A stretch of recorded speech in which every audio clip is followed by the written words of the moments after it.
Hey, Satanico here once again for God Loves Comics, and this is episode 2 of Original Artefacts.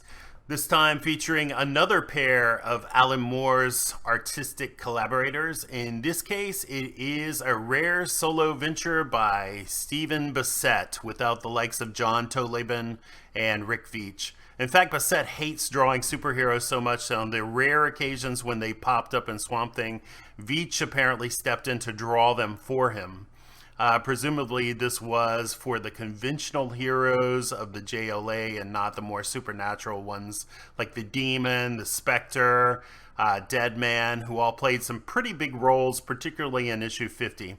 Anyway, you see right at the top of this page, it appears to have been priced at a mere $300, which may have been in close proximity to its creation in 1984, because getting it for so little these days would require a true criminal act.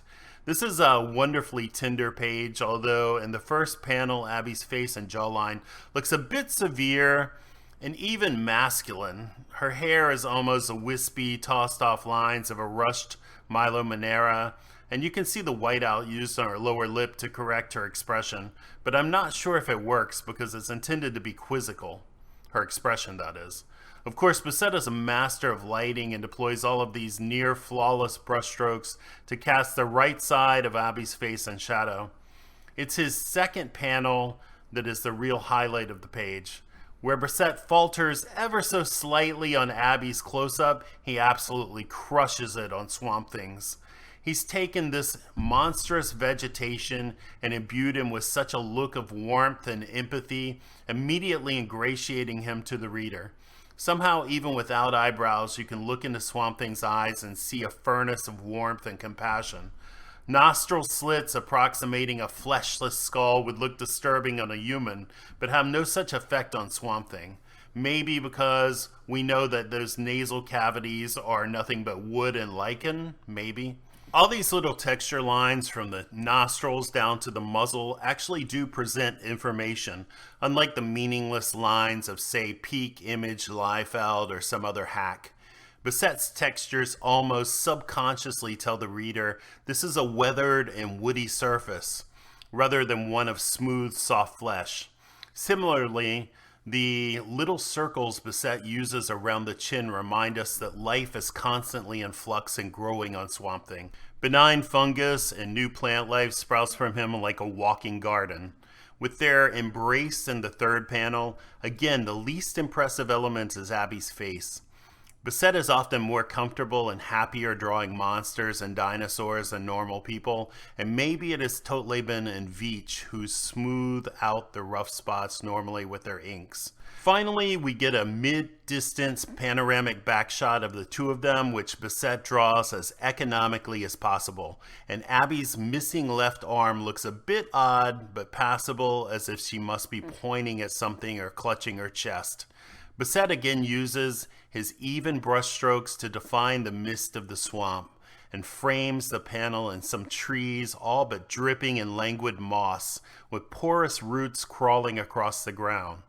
All in all, while this may not be Bessette's most technically stunning page, it is a brilliant example of his immense storytelling ability, as he manages to convey a tender moment of calm and relief on a page where Alan Moore weighs in with very few words.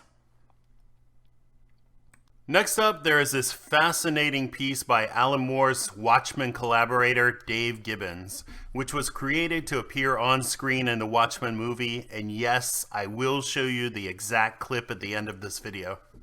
Heritage describes this piece as being created to produce a screen-used prop comic and posters for the movie Watchmen. Tales of the Black Freighter is an imaginary comic book woven into the narrative of Gibbons and Alan Moore's allegorical superhero novel Watchmen, unquote.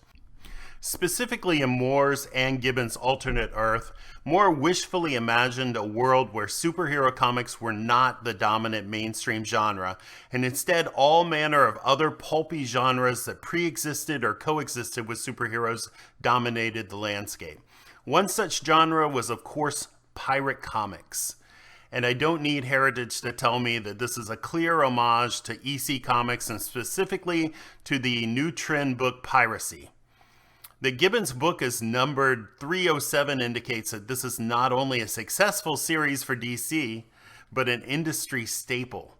Of course, in Moore's imperfect dream world, the comics code would not exist, and thus if you look closely at the ship's bow, it is adorned with small heads.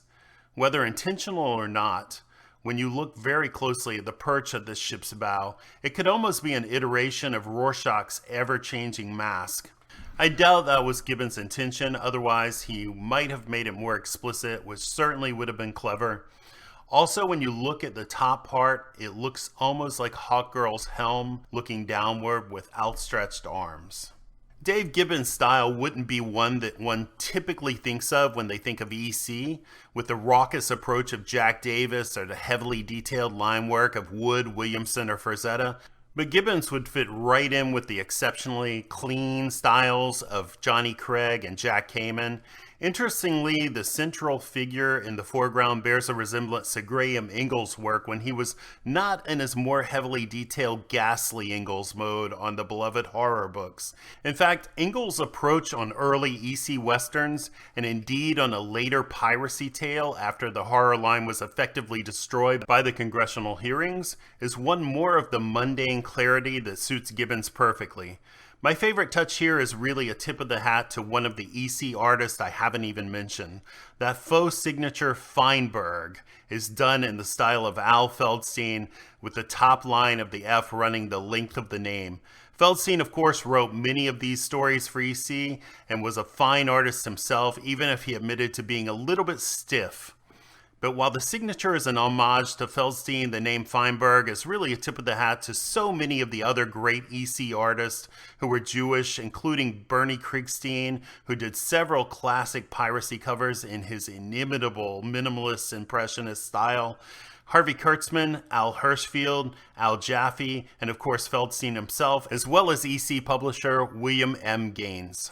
Ultimately, you could not ask for a better movie prop cover of a non-existent comic than this one by Dave Gibbons. Gibbons, while still clean, eschews his antiseptically clean style from Watchmen for a pirate book with a little more of an unruly line, and here's what the full color cover looked like in the scene, which unfortunately was cut from the movie. Enjoy that, and before I roll it, you know the drill. Like, comment, and subscribe so I don't feel like I'm just talking to myself here like some guy who has been marooned. Where's Wilson when I need him? See you next time on God Loves Comics.